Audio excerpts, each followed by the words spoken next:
Eu quero falar a respeito de maldições em crente. Pergunta para o irmão que está do seu lado, fala assim: existe maldição em crente, sim ou não? Uns já falaram não, outros falaram não sei, outros falaram você está amaldiçoado. Não, isso não falaram não, né? Vocês não amaldiçoaram ninguém não. Mas eu quero falar a respeito disso, porque é algo que as pessoas perguntam no dia de hoje, ouvindo a mensagem da graça, ouvindo Jesus Cristo, e que é importante nós olharmos para a palavra de Deus e entender o que a palavra de Deus diz a respeito disso. É uma pergunta, obviamente, que obviamente nós temos a resposta. Aquele que crê em Jesus, né? Amém? Aquele que crê em Jesus é abençoado. Então diga assim: eu sou abençoado com toda a sorte de bênção espiritual. Amém? É isso que nós somos em Cristo Jesus. Mas eu quero alertar para alguns direcionamentos da palavra de Deus. E a minha pergunta é: será que o crente ainda nos dias de hoje ele pode sofrer maldições? Nós mesmos aqui cantamos, talvez você se identifique ou não com aquilo que nós louvamos, mas nós dizemos: queremos ser como criança. Amém? Né? Para não deixar de crer. Aí traz um contexto do crer ali, para voltar a crer, para voltar num quesito de dependência. Então é importante entender o quanto se crê ou não crê, o quanto deixa de crer. Mas Gálatas 1, Paulo diz que qualquer um, nós já lemos isso outras vezes, e Paulo diz que qualquer um, inclusive ele mesmo, se vier a perverter o evangelho, amém? Se vier a misturar o evangelho, se vier, sofrerá maldição. E ele disse, anátema, né? Se você ouvir uma mensagem, e essa mensagem não provém das boas novas de Jesus, você amaldiçoa, amém? Você amaldiçoa. E no contexto de Gálatas, no qual nós vemos, Gálatas 1, nós vemos como as pessoas estavam pervertendo o evangelho, sim ou não? Sim, nós já falamos sobre isso em outra ocasião, talvez você se lembre, talvez não, mas as pessoas estavam pervertendo o evangelho. E como se perverte o evangelho? É quando você introduz lei com o fim de tornar alguém santo, é quando você introduz um pouquinho de merecimento, um pouquinho de que você deve buscar a santidade, você deve ser mais santo, você deve mudar o seu comportamento, você deve mudar o seu caráter, você deve mudar. E quando se introduz um pouco de lei, Paulo diz que é um evangelho pervertido. Gálatas capítulo 1, versículo 6, nós vamos ler 6, 7, 8, diz assim: maravilho-me de que tão depressa passasseis daquele que vos chamou à graça de Cristo para outro evangelho, o qual não é outro, mas há alguns que vos inquietam e querem transformar o evangelho de Cristo. Mas ainda que nós mesmos, ou um anjo do céu, vos anuncie outro evangelho além do que vos já tenham anunciado, seja anátema, amaldiçoe. E essa maldição, ela é específica para pregadores, amém? Para pessoas que pregam o evangelho, mas no momento em que você começa a compartilhar com outros a respeito do evangelho também, um evangelho no qual Jesus te entregou para ser mensageiro dele. E se por algum motivo você perverter o evangelho, você se coloca debaixo de maldição, amém? É importante nós entendermos esta mensagem, porque Paulo está falando especificamente para pregadores, no qual anunciavam o evangelho pervertido. Mas nós precisamos olhar para nós, visto que o Espírito de Deus habita em todos nós, e hoje nós anunciamos também o evangelho de Jesus Cristo, e todos nós fomos chamados para isso. Então nós podemos afirmar algo neste momento, até o ponto no qual nós chegamos, e nós afirmamos que ainda existe maldição no Novo Testamento, um testamento e uma aliança no qual tanto falamos. Mas a questão é, um crente ele sofre maldição? Quando nós olhamos para uma pessoa que aceitou Jesus Cristo, e todas aquelas pessoas no qual você conhece, e você sabe que essas pessoas aceitaram Jesus Cristo, como que é a vida dessas pessoas? elas vivem ainda uma vida um pouco estranha, ou elas vivem uma vida de liberdade, uma vida de expressão dos rios de Deus, uma vida de encorajamento, uma vida de intimidade, uma vida onde se caminha por fé. Qual que é a percepção que você tem? Paulo diz que a bênção é guardada exclusivamente, guarde isso no seu coração, a bênção é guardada exclusivamente para aqueles que possuem a mesma fé de Abraão. Porque quando Abraão creu em Deus, ele foi justificado, e isso exclusivamente aconteceu por causa da fé de Abraão, sem nenhuma obra da lei. E foi por causa da fé que Abraão foi justificado, sim ou não? Sim. Amém? Gálatas capítulo 3 versículo 8 diz: mas ainda que nós mesmos, um anjo do céu, 3, coloca lá para nós, Gálatas 3:8, pensei que o Cícero estava rápido hoje, olhei o 8 e falei, olha, o Cícero está mais rápido do que eu,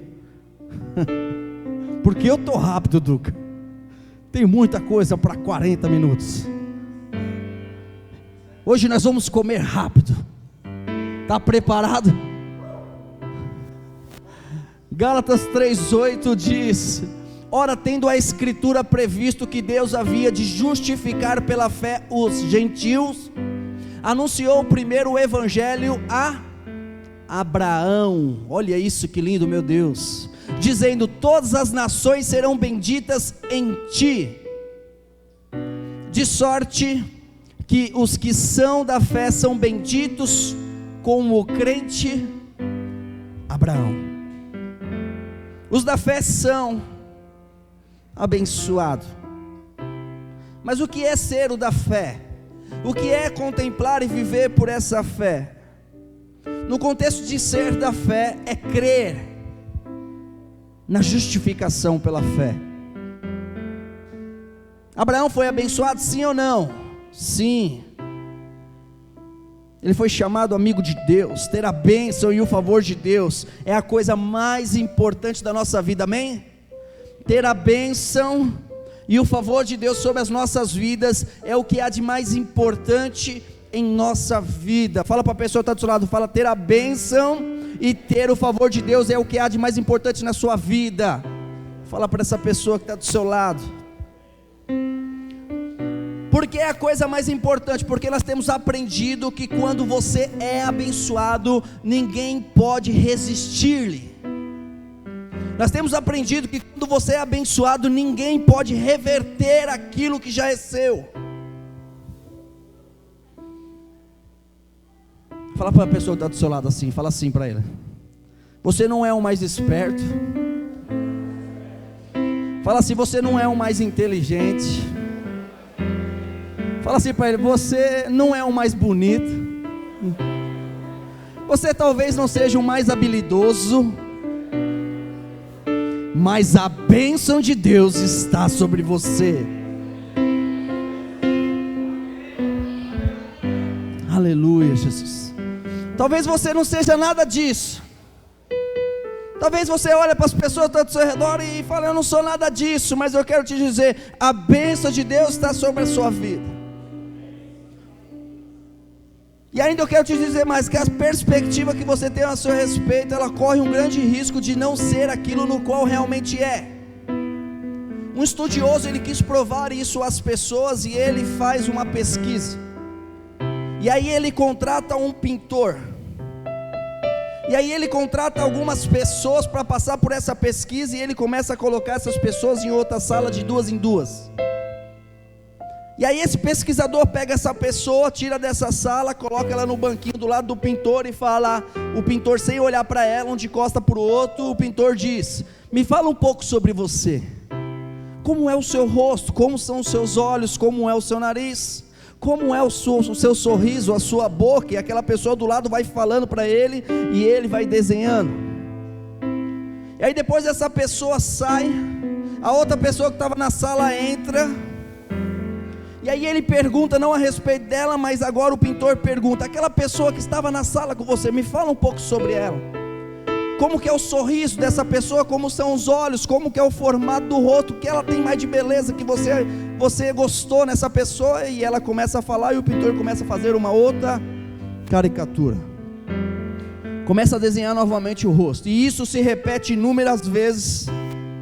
E qual foi a conclusão que se chegou dessa pesquisa? Que todas as fotos, todos os retratos no qual a pessoa retratava ela mesma, ou era mais gordo, ou não tinha um sorriso bonito, ou os olhos estavam cansados, e todas as vezes que as pessoas que estavam com essa pessoa na sala retratou ela, sempre retratou algo de valor nela.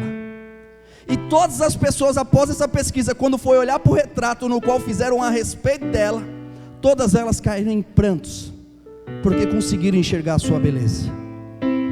E por que eu estou te dizendo isso? Porque eu estou dizendo que essa é a sua beleza, e é isso que o Senhor quer te mostrar, é isso que o Senhor quer te revelar. Eu quero te dizer mais, que às vezes não é somente com nós mesmos, mas todo o seu derredor, tudo aquilo que está à sua volta vai convergir para promovê-lo ou colocá-lo numa posição, e nem sempre essa posição é uma posição boa, mas eu quero te dizer que Deus, com toda a sua beleza, o seu amor e tudo aquilo que Ele sente por você, Deus quer convergir as situações para te colocar numa posição de honra, amém? Numa posição de honra. E lembre-se que a mão de nenhum homem é suficiente para parar as mãos de Deus. E qual que é a vontade de Deus para nós? Qual que é a vontade de Deus para você? Porque o Pai enviou o seu Filho, a vontade de Deus é que sejamos todos nós abençoados. Essa é a vontade de Deus para nós. Mas, se nós resolvermos viver segundo o padrão da lei, então existe uma maldição que vem sobre nós. Mas muitos me dizem assim: João, então a maldição vem sobre nós é porque Deus amaldiçoa? Não. Mas se decidimos não viver pela fé, mas viver pela lei, é uma decisão nossa. E qual que é a decisão nossa? A decisão de viver pela lei, e a decisão de viver pela lei é cumprir todos os mandamentos, é cumprir tudo aquilo que precisa ser cumprido. Mas caso contrário, não haja o cumprimento daquilo no qual se decidiu cumprir, a maldição virá. Em Tiago 2,10 diz: aquele que quebrar o único mandamento da lei é culpado de todos eles. A vontade de Deus é que nós venhamos ter compreensão e revelação do cumprimento em Jesus. Gálatas 3,10 diz: todos aqueles, pois, que são das obras da lei, estão debaixo da maldição, porque está escrito: maldito todo aquele que não permanecer em todas as coisas que estão escritas no livro da lei para fazê-los. E desta forma a obra da lei estão debaixo de maldição, amém? E o problema é que ninguém jamais conseguiu se cumprir a lei. Mas qual que é as boas novas para nós como igreja? Visto que Deus deseja nos abençoar, que em Cristo Jesus nós somos mais que vencedores, nós somos abençoados nele, porque Cristo Jesus nos garante que nós fomos libertos da maldição nele. E se você escolher viver pela graça, você recebe a bênção de Cristo, que se fez maldição em seu lugar. Em Gálatas 3,13, um pouquinho mais para frente diz: Cristo nos resgatou da maldição da lei. Você pode dizer aí no seu lugar: obrigado, Jesus. Obrigado. Cristo nos resgatou da maldição da lei, fazendo-se maldição por nós, porque está escrito: maldito todo aquele que for pendurado no madeiro. Cristo nos resgatou, e se você quer guardar algo essa noite, guarda resgatou. Guarda essa palavra com você, porque Cristo nos resgatou da maldição da lei e nos deu todas as bênçãos. Diga todas. Todas as bênçãos da lei, amém? Então ele fez duas coisas. Primeiro, Jesus, ele nos resgatou de uma punição, de uma maldição, e ele nos resgata disso. E no momento em que Jesus nos resgata, ele nos dá a condição de não somente sermos resgatados daquilo no qual seria punido para aquele que não cumprisse, mas ele também agora, ele coloca todas as bênçãos sobre a vida da igreja, sobre a vida daqueles que creem, para aqueles que o creem nele, para aqueles que acreditam nele. Porque a lei é assim: se você fizer, você é abençoado; se você não fizer, você é amaldiçoado. Então Jesus vem, porque eu e você não fez, então ele faz no nosso lugar, e agora já não existe mais maldição sobre nós. Mas pelo fato dele ter cumprido e ser o nosso representante, agora nós somos abençoados pelo cumprimento da lei. Amém? Eu quero te mostrar algumas. Eu passaria uma noite inteira aqui falando a respeito, entretanto nós não temos tempo. Então eu vou te mostrar algumas, que está lá em Deuteronômios 28. Temos uma lista de versículos. Em Deuteronômios 28, 3, nós vemos que está escrito, 3 e 4, está escrito, Deuteronômios 28, 3 e 4 diz: bendito será a cidade, bendito será no campo, bendito o fruto do teu ventre, bendito o fruto da tua terra, e os frutos dos teus animais, e as crias das tuas vacas e das tuas ovelhas. O que esses dois versículos estão dizendo sobre nós? Isso significa que a bênção está sobre nós. Diga assim: a bênção está sobre mim. Aleluia. A bênção, entenda isso, a bênção não está no lugar onde você está. A bênção ela não está no lugar físico, mas esses dois versículos estão dizendo que a bênção está sobre você. E aonde você estiver no lugar físico, você é abençoado, porque a bênção permanece com você. Todo o seu corpo é abençoado com saúde e fertilidade. Então se você deseja receber essa bênção agora, sobre a sua saúde, sobre as juntas do teu corpo, sobre qualquer enfermidade, qualquer dor que você está sentindo, você pode declarar isso agora: eu fui abençoado por Jesus, eu tenho a cura para o meu corpo, eu tenho as bênçãos de Jesus aonde quer que eu for, porque a bênção está em mim. E não somente está em mim, como ele está dizendo, a sua bênção se estende para os seus filhos. Então não se preocupe com o que o seu filho faz ou não faz, porque a bênção que está sobre você, agora ela não está mais somente sobre você, mas ela estende sobre a sua casa. E não importa o que digam a respeito dos seus filhos, não importa o que digam a respeito da sua casa, nós podemos declarar com exatidão da palavra: são abençoados. Em Deuteronômios 28, 7 e 8, Deuteronômios 28, 7 e 8 diz: o Senhor entregará feridos diante de ti os teus inimigos que se levantarem contra ti. Por um caminho sairão contra ti, mas por 7 caminhos fugirão da tua presença. O Senhor mandará que a bênção esteja contigo nos teus celeiros, e em tudo que puseres a tua mão, em tudo que puseres a sua mão, em tudo que puserem a sua mão, em tudo que puserem as tuas mãos, te abençoará na terra, te abençoará na terra que te der o Senhor, o teu Deus. Aleluia! Isso é incrível.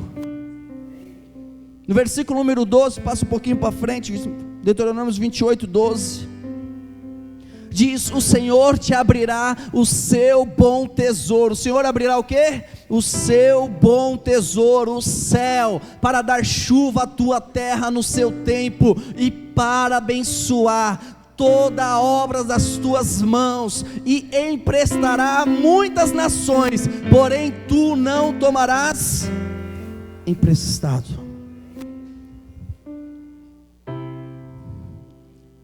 Diga aqui comigo: ser abençoado é emprestar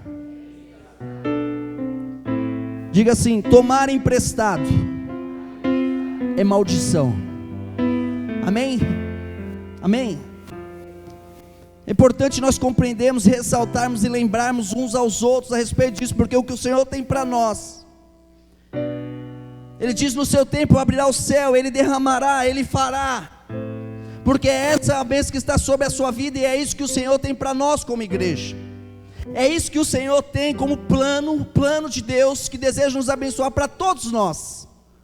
Para todos nós. Um dia eu estava conversando com meu amigo, aí falou: me presta tanto. Eu falei: nossa, eu preciso de tanto também. Estava nós dois na mesma condição. Que é importante nós compreendermos, na verdade, o que o nosso Senhor, o nosso Pai tem para nós, e contemplarmos e termos isso como um alvo de vida, como um alvo naquilo que o Senhor tem para nós enquanto Ele não volta. Porque em Deuteronômios 28:13, Deuteronômios 28:13 diz: e o Senhor te porá por cabeça e não por cauda, e só estarás em cima e não embaixo, se obedecer aos mandamentos do Senhor. Quem obedeceu aos mandamentos do Senhor? Diga: Jesus. Aleluia. Se obedecer os mandamentos do Senhor, o teu Deus, que hoje te ordeno para guardar e cumprir. Quem foi que cumpriu? Diga: Jesus. Aleluia. As maldições incluem, amados, áreas como saúde, como família, como provisão, como paz, mas nós entendemos que Jesus cumpriu todos os pré-requisitos. Então, quando se fala de família, somos abençoados. Quando fala de saúde, somos abençoados. Quando fala de provisão, somos abençoados. Quando se fala de paz, somos abençoados. Aleluia. Em Deuteronômios 28:22, um pouquinho mais para frente, 28:22, o Senhor te ferirá com a tísica, e com a febre, e com a inflamação, e com o calor ardente, e com a secura, e com o crestamento, e com a ferrugem, e te perseguirão até pareças. É isso? Pereças, até que pereças. A tísica aqui é a tuberculose, é uma doença semelhante à tuberculose. Mas quando nós olhamos para Cristo, o que que nós entendemos, amados? Nós entendemos que Cristo Jesus nos resgatou de toda maldição de enfermidade. Amém? Toda maldição de enfermidade. Então, quando nós estamos não tão bem fisicamente, o nosso pensamento não é estou doente, mas o nosso pensamento é: Jesus me curou, Jesus me resgatou. Amém? Eu estava brincando lá no escritório esses dias, a gente estava fazendo uma festa lá, um arraiá. Aí o pessoal começou a falar da doença, sarampo, começou a falar de sarampo. Sarampo, tomei vacina, não tomei. Aí eu brinquei, falou: você tomou? Eu falei: não, sou a cura. Aí falaram: o quê? Eu falei: sou a cura. Falou: o quê? Sou a cura. Não entendi. Eu falei: eu sou a cura. Ah, para de brincadeira. Mas o que eu estava dizendo ali é que nós fomos resgatados. Amém? É que nós fomos resgatados. O que eu estou dizendo para você: se você tem a possibilidade de tomar a vacina, toma a vacina. Amém? Toma. Mas a percepção de uma doença como essa, que está tomando aqui várias regiões, a percepção que você tem que ter não é que eu vou ficar doente, mas a percepção que você tem que ter é que eu fui resgatado da maldição da doença. Amém? Essa é a certeza em nossos corações. Em Deuteronômios 28:59 diz: então o Senhor fará espantosas as tuas pragas e as pragas da tua descendência, grandes e impermanentes pragas e enfermidades malignas e duradouras. Essa é uma descrição tipicamente de doenças crônicas, doenças que duram a vida inteira. Mas eu quero te afirmar aqui também: Cristo nos resgatou de todas as maldições da lei, e nós não estamos vivendo pela obra da lei. Amém? Aqueles que escolhem viver pela obra da lei estão ainda sujeitos Aqueles que acreditam que o seu corpo físico só está da maneira que está por critérios naturais e não critérios da cruz. São pessoas que estão correndo o risco de fé, estão correndo o risco de crer naquilo que Jesus deseja que a igreja creia. Em Deuteronômios 28, 41 diz: filhos e filhas gerarás, porém não serão para ti, porque irão em cativeiro. Ser levado em cativo é estar preso, amado, e nós entendemos que estar preso hoje, nos dias de hoje, é estar preso em drogas, é estar preso em álcool e coisas do gênero, porque estar preso a essas coisas, tudo isso é maldição, mas nós fomos libertos dela, amém? Nós fomos libertos dela. Em relação à provisão, também havia maldição para a provisão, e está lá em Deuteronômios 28, 43, que diz: o estrangeiro que está no meio de ti se elevará muito sobre ti, e tu mais baixo descerás. Ele te emprestará a ti, porém tu não emprestará a ele. Ele será por cabeça e tu por cauda. Mas certamente eu quero te garantir essa noite que fomos redimidos de toda pobreza, amém? Diga assim: eu fui redimido de toda pobreza, de toda miséria, em nome de Jesus. Aleluia, aleluia. Tem pessoas que me perguntam e falam a respeito de prosperidade, e quando eu olho para a prosperidade, eu olho que prosperidade da minha vida é eu chegar em casa e olhar para minha filha, olho no olho e ter um momento com ela, isso é prosperidade.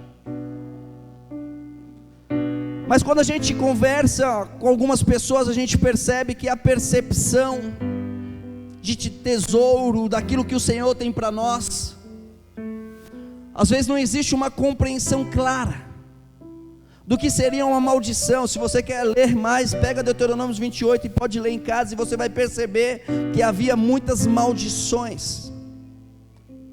Havia ali muitas regras para serem cumpridas, e se não fossem cumpridas era maldição, e essa maldição, muitas delas diz a respeito de dinheiro, muitas delas diz a respeito de provisão de Deus, muitas delas diz a respeito de saúde, muitas delas diz respeito à família, mas muitos ainda acreditam que Jesus Cristo está na minha vida, na minha família, que Jesus Cristo está na minha vida, na minha saúde, mas Jesus Cristo não está na minha vida, na minha área financeira.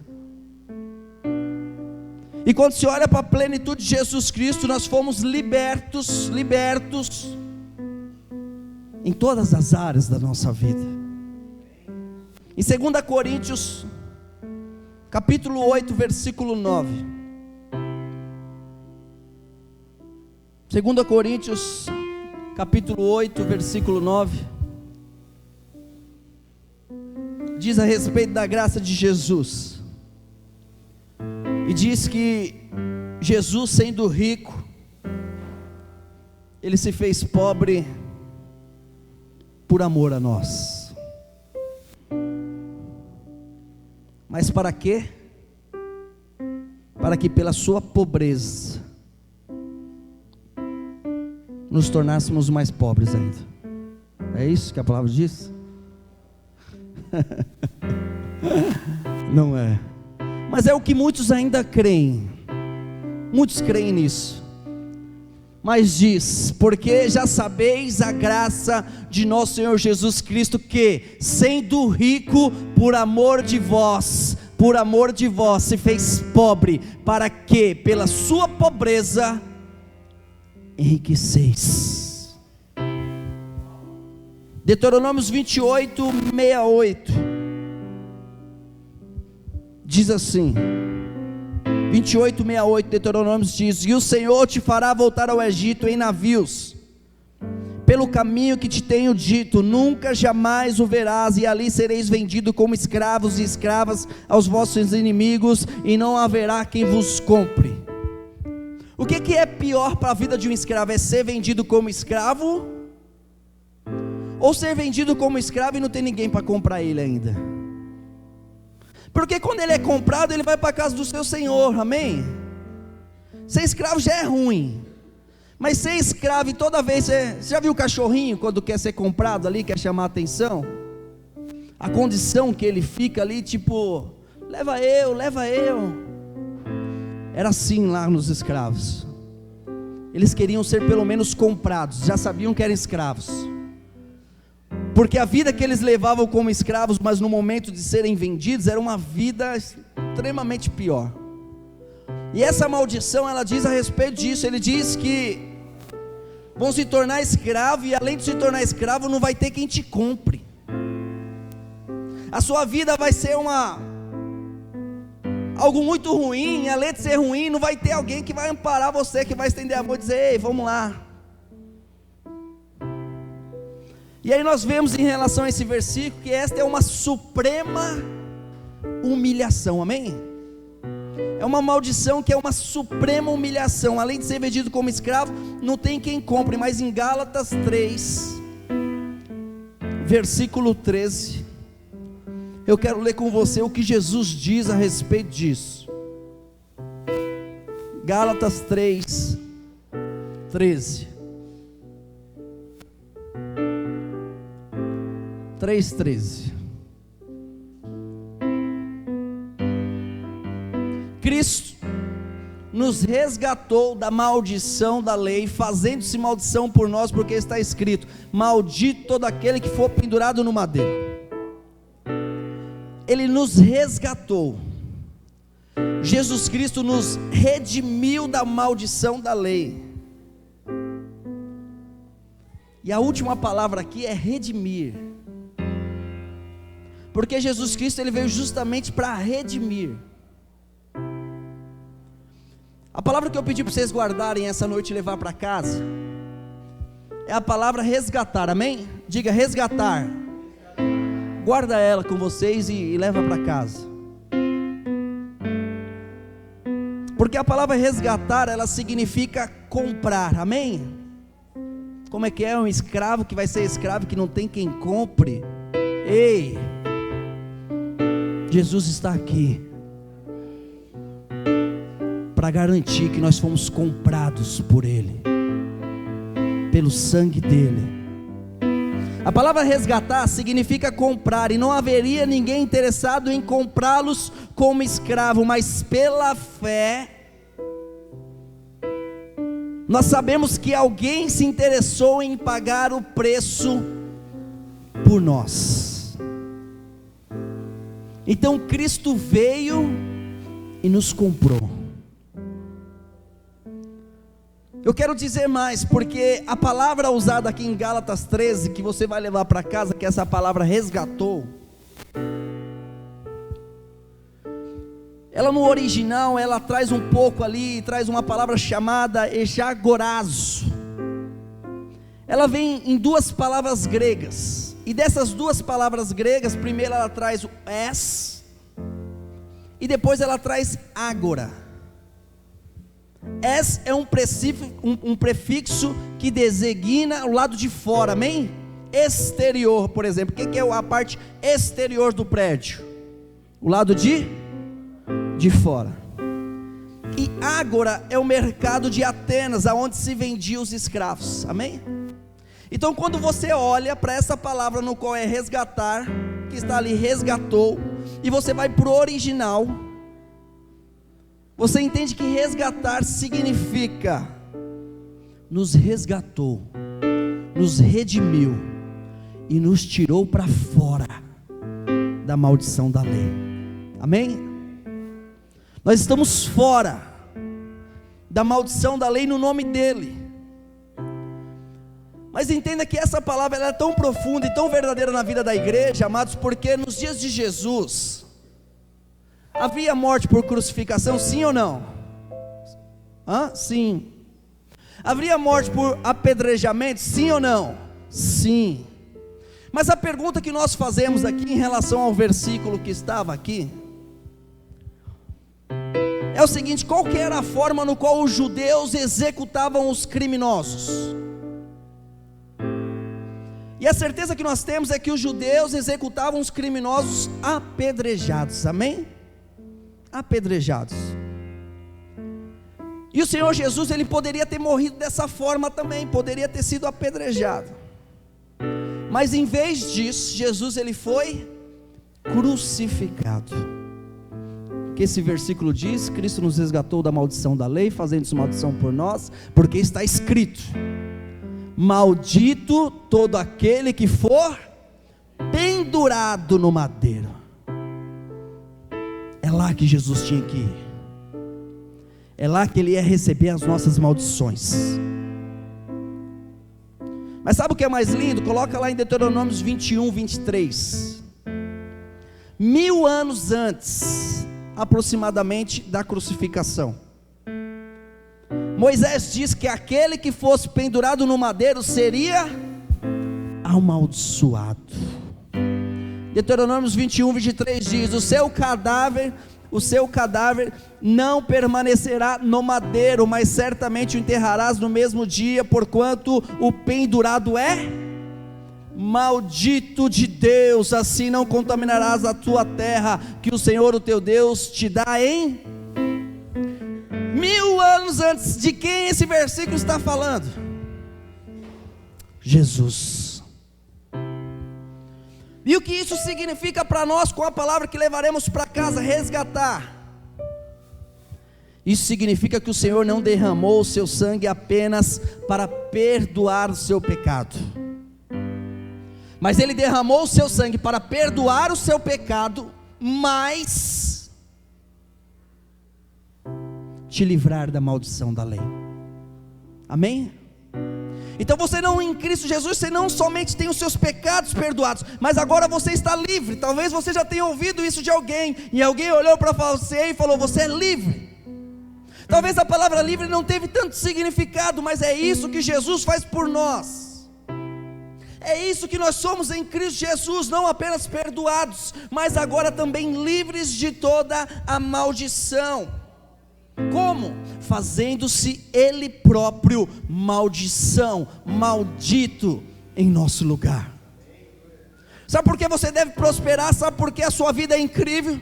Sabe por que existe sonhos sobre você, existe planos sobre você?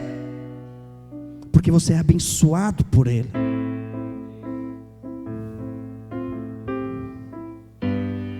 Todas as vezes que resolvemos nos relacionar com Deus com base em nossa performance, com base em nosso mérito, em nossas obras, nós decaímos da lei, nós decaímos para a lei, e nos separamos de toda essa beleza que nós estamos compartilhando hoje. Toda vez que a gente olha para a pessoa e diz: ele tem, eu não tenho, você está pegando tudo isso que nós já vimos hoje, colocando de lado e dizendo: eu quero o que ele tem ali. Abriu mão de tanta coisa que Jesus fez por você para dizer: não é justo. Só diz não é justo porque não entendeu a liberdade que recebeu em Cristo. Só diz para a pessoa que está ali do lado, ali apontando o dedo para ela, que não é justo porque não entendeu o resgate que foi feito em Cristo Jesus. Só se coloca numa posição para julgar alguém porque não entendeu a plenitude do reino de Deus. Porque no momento em que entendemos o quão glorioso é a vida de Deus em nós, o quão glorioso é a palavra de Deus sendo revelada a nós, nós olhamos para tudo isso e diz: nada mais importa, porque a única coisa que importa é que Jesus me deu vida e vida em abundância.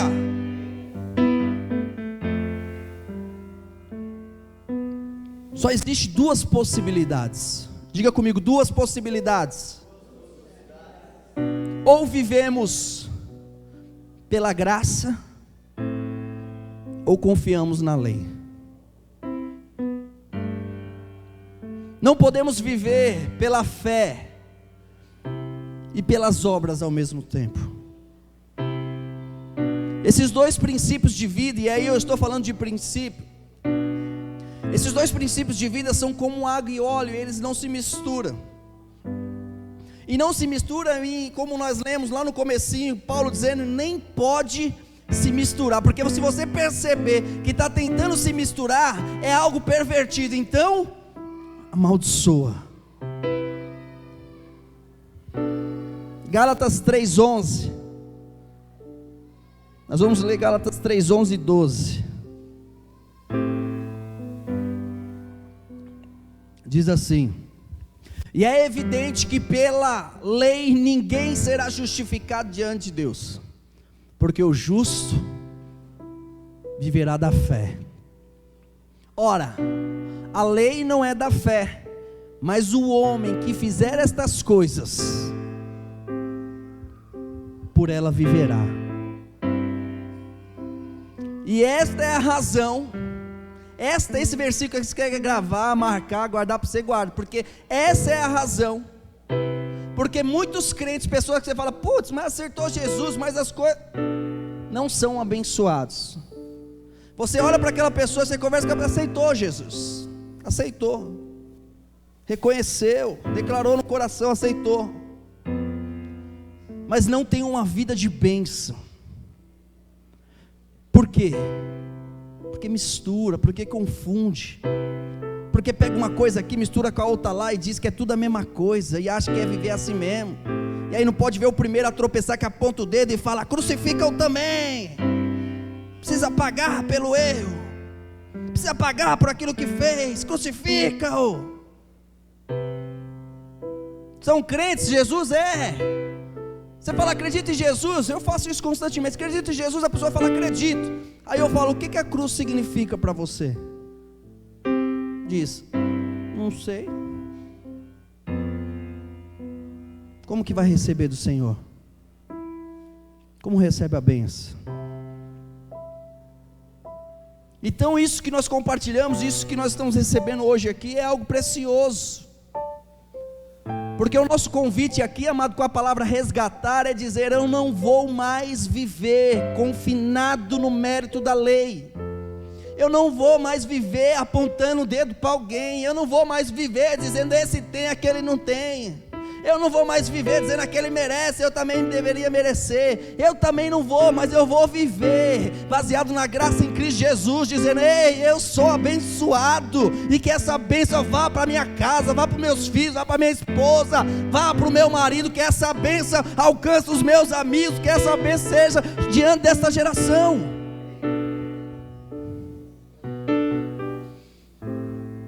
Justificação por fé é a confiança absoluta na obra de Cristo, uma obra realizada na cruz.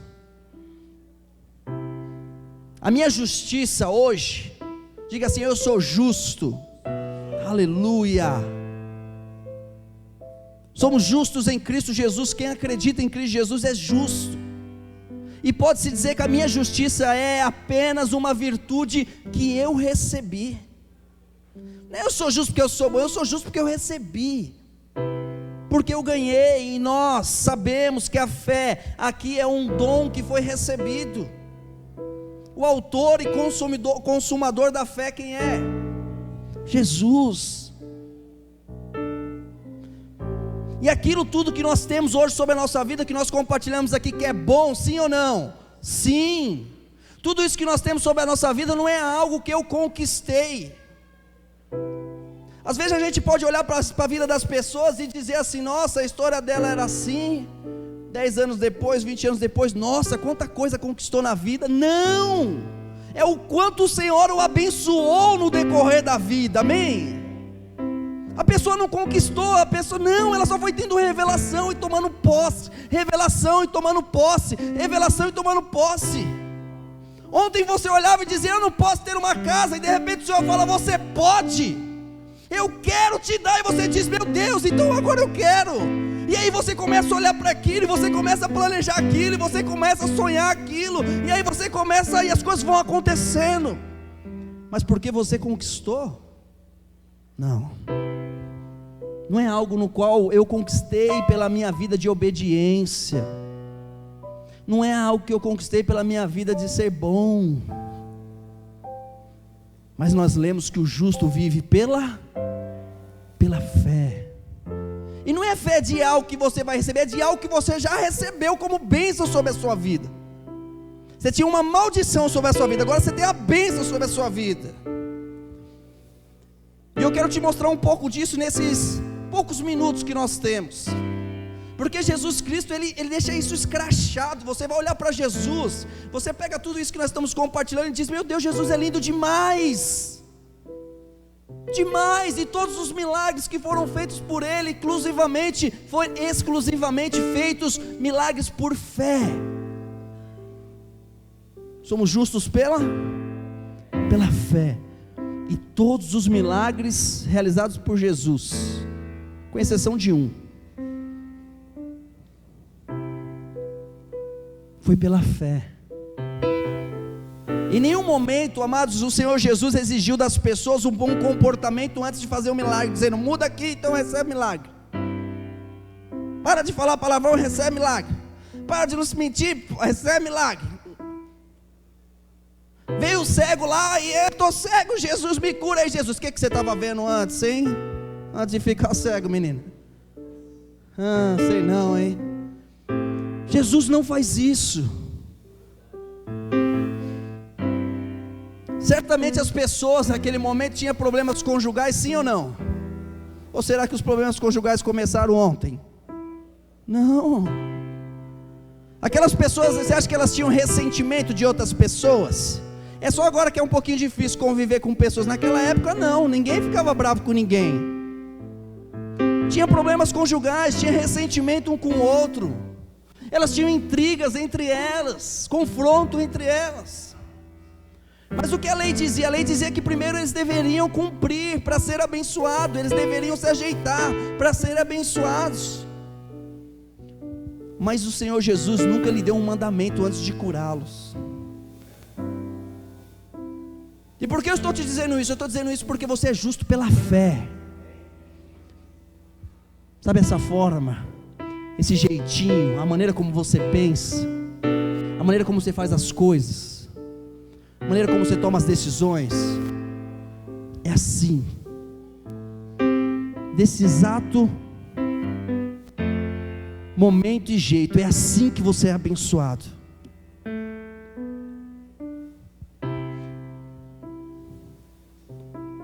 Quando nós olhamos para Jesus, nós vemos que o Senhor também jamais, amém?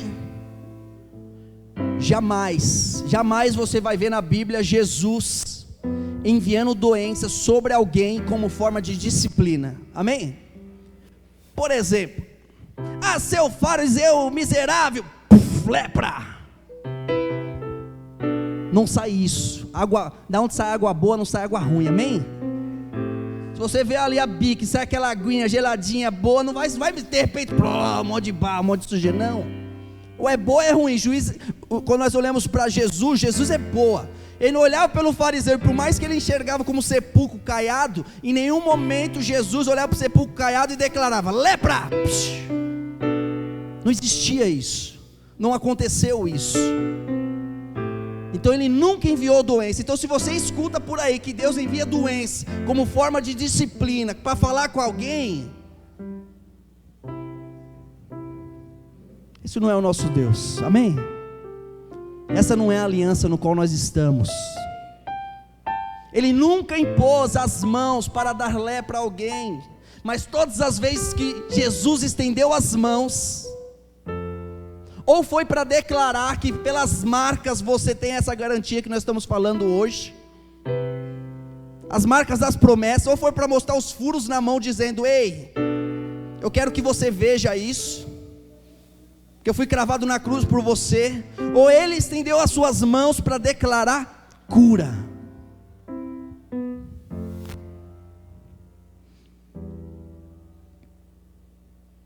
A base de Jesus sempre foi a base da fé. E eu quero te dizer mais: todas as pessoas que vieram até Jesus, essas pessoas foram curadas. Você pode se chegar no Senhor aqui agora, onde você está, no seu lugarzinho. Já chegue a Ele, receba a cura, receba a paz, receba a alegria, receba a esperança, porque não teve um que se chegou a Ele que não recebeu da fonte da vida. Mas quando nós olhamos, todos cumpriram algo perfeitamente? Não, é claro que não. Elas somente recebiam por fé. Eu quero ler lá em Mateus 9:27. Mateus 9:27 diz assim: e partindo Jesus dali, seguiram-lhe 2 cegos, clamando e dizendo: tenha compaixão de nós, filho de Davi. E quando chegou a casa, os cegos se aproximaram dele, e Jesus lhe disse: credes vós que eu possa lhe fazer isso? Disseram eles: sim, Senhor. Próximo. Tocou então nos olhos deles, dizendo: seja-vos feito segundo a vossa fé. A graça depende de fé. Em Mateus 15, 28, Jesus está com uma mulher Ciro-fenícia, e apenas a fé novamente é necessária. Mateus 15, 28 diz: então respondeu Jesus e disse: ó mulher, grande é a tua fé, seja isso feito para contigo como tu desejas. E desde aquela hora a sua filha ficou sã. Os olhos foram curados. O que é isso? Isso é bênção de vida, amém? Antes amaldiçoado, olhos enfermos, cegos. Com a bênção de Jesus, os olhos voltam a ver. Mas as bênçãos não estão sobre mim, está sobre o meu filho também. Quando a gente olha para o filho e filha, o que nós percebemos? Que por causa da fé, Jesus declara que a filha daquela mulher ficou sã. Porque existe bênção também sobre os seus filhos. Mas eu te garanto, amado, que essas pessoas não eram pessoas perfeitas, mas eram pessoas imperfeitas diante da bondade do Pai, diante da bondade de Jesus. O Senhor nunca disse para essas pessoas, quando Jesus realizou um milagre, Jesus nunca disse, realizou o milagre e disse: grande é o meu poder. Sabe o que ele fazia? Jesus é tão humilde, que quando ele realizava, ele dizia: grande é a sua fé. O menor será o maior, né? Princípio ensinado por ele. Deixa aquela pessoa ali pensar que é a fé dela que fez tudo isso. Vou continuar aqui na minha. É a fé que era grande. Lucas 17, 19. Nós vemos Jesus falando com um leproso, que voltou para agradecer, e mais uma vez o Senhor mostra que a única condição é a fé. Disse-lhe: levanta-te e vai, porque a tua fé te salvou. Aleluia, Jesus. Infelizmente, amados, nós vemos, e se faz necessário nós compartilharmos tudo isso que nós estamos falando hoje, porque muitos ainda estão focados em performance, em vez de apenas crerem no quão bom é Jesus, crerem naquilo que é revelado na palavra dele. Porque toda pessoa que quanto mais olha para aquilo que ela faz, mais dificuldade tem de ter fé em Cristo. Em Lucas 17, 5, nós vemos que os discípulos vão até Jesus. Lucas 17, 5. Os discípulos vão até Jesus, e os discípulos começam a aprender algo que nós estamos aprendendo aqui. E os discípulos começam a perceber que Jesus começa a declarar: é a sua fé, é a sua fé, é a sua fé, é a sua fé. Os discípulos pensaram, pararam e falaram: ei, então eu quero ter mais fé.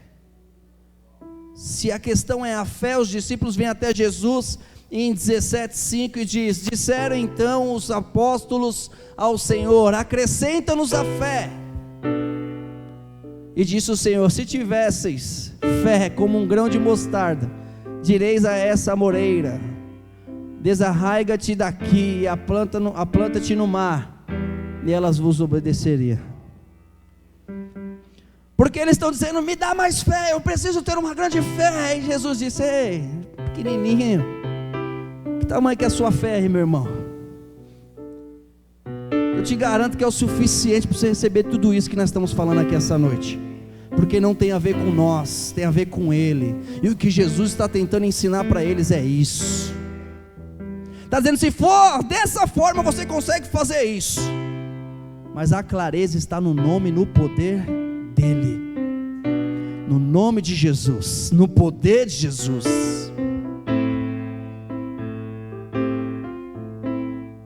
Que tipo de vida você deseja? Que tipo de vida você quer para você, para sua casa, para os seus familiares?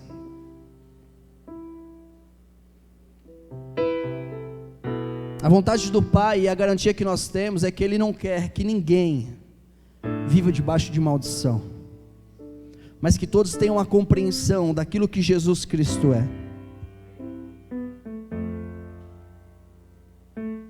Aleluia, Jesus. O pessoal da banda pode chamar, vem cá. Quando nós olhamos para Jesus, amado, nós vemos que, eu falei que todos os milagres de Jesus foram milagres de maravilhas, amém? Milagres de maravilhas. Eu falei que as realizações feitas por Jesus, amados, foram todas coisas boas, com exceção de uma. E nós olhamos na caminhada de Jesus, e nós vemos que Jesus amaldiçoa a justiça própria. Jesus amaldiçoa o merecimento próprio. E tudo que o Pai quer para nós é que nós não venhamos viver uma vida no qual Paulo diz e orienta para amaldiçoar também esse tipo de mensagem, no qual o próprio Jesus, quando estava entre aqueles que viviam aqui, Jesus também amaldiçoa algo. Em Marcos 11:12, para nós finalizarmos,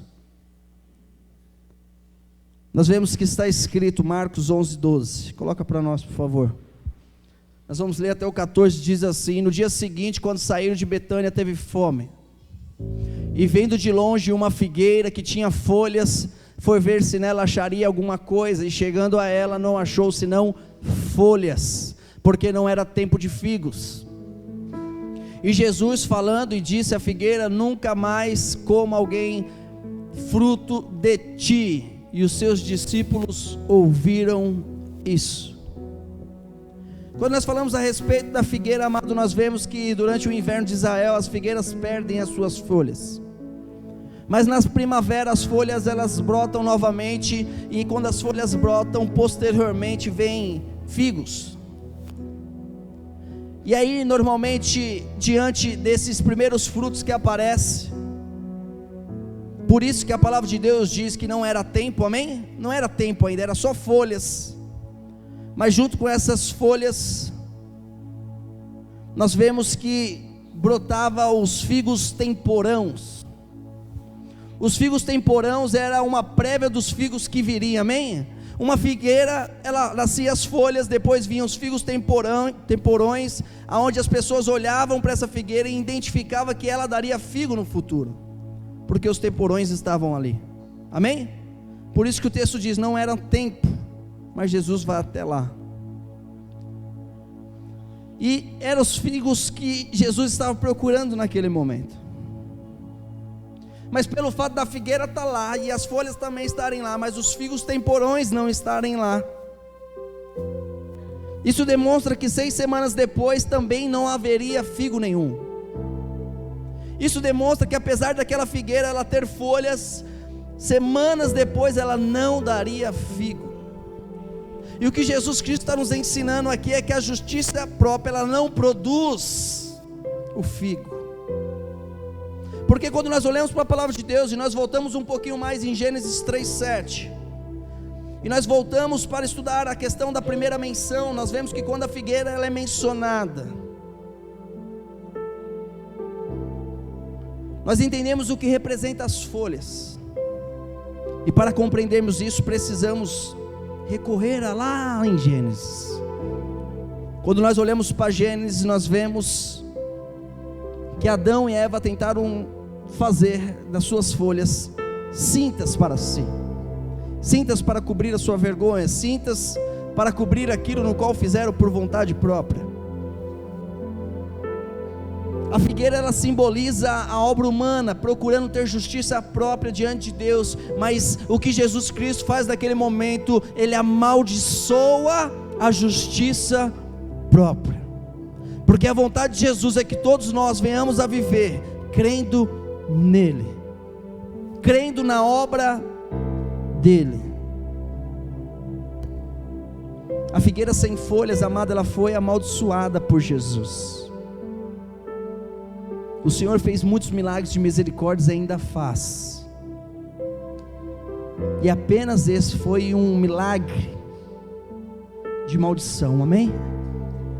De maldição, no qual Jesus passa uma mensagem para nós, a mensagem de que você foi resgatado, você foi redimido, e hoje você é livre. Então quando você olhar para qualquer aspecto da sua vida, não olhe como dependente de algo, não olhe com um problema em algo, mas olhe dizendo: eu sou abençoado, eu sou livre. É Jesus que tem domínio sobre o meu corpo, sobre a minha mente, sobre o meu espírito. É Jesus. Coloque-se de pé, se você assim puder. Quero te convidar a louvar o Senhor. Quero te convidar a exaltar aquele que reina, aquele que governa, aquele que te resgatou. Porque depois de sermos justificados pela fé, depois de sermos justificados pela palavra de Jesus, a certeza que nós temos hoje é que nós somos vencedores, e vencedores em todas as coisas. E tudo o que precisamos é conhecer o tempo de Deus, tudo o que precisamos é esperar o tempo de Deus e viver a vida com a plenitude de Deus sobre nós. Se essas luzes para nós, por favor, pega na mão do seu irmão do seu lado, declara a ele: você foi resgatado por Jesus, as bênçãos do Pai estão sobre você. Convide ele a louvar, diga: nós vamos louvar ao Senhor com gratidão, com reconhecimento daquilo que nós somos nele. Aleluia. Gálatas 3,13 está escrito: Cristo nos resgatou da maldição da lei. Cristo nos resgatou da maldição da lei. Cristo nos resgatou da maldição da lei, fazendo-se maldição por nós, porque está escrito: maldito todo aquele que for pendurado no madeiro. Eu gostaria que você fizesse dupla agora, ficasse de frente com alguém, olhe no olho dele. Aleluia, façam duplas, se possível homem com homem, mulher com mulher. Eu quero que você olhe no olho dessa pessoa, tá? Olha no olho dessa pessoa. Aleluia, Jesus. Aleluia. Aleluia. Se fosse possível, ninguém ficasse só.